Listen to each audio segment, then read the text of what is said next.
AI agents are not killing every SaaS bill. They are sorting software into two piles: tools agents need and pretty apps humans use to click.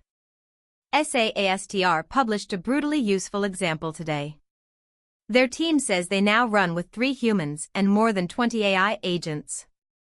And instead of their Salesforce bill shrinking, it went from about $12,000 a year to about $22,000.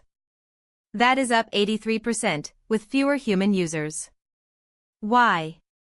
Because the agents use Salesforce constantly.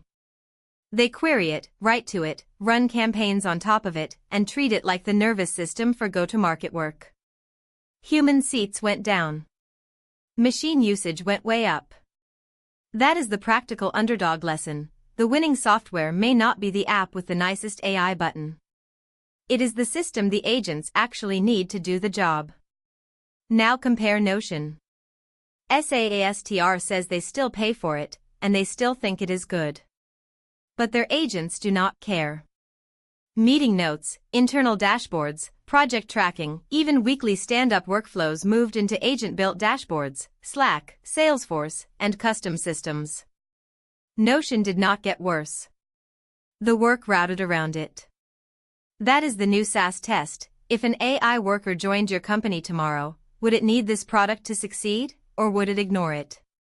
Systems of record, data warehouses, CRMs, developer platforms, messaging logs, and media APIs have a real shot, because agents consume them all day. Human-readable coordination tools are in a more awkward spot. Adding AI inside the app does not help much if fewer humans open the app. The quiet advantage for small teams is simple. Do not ask, which app has AI?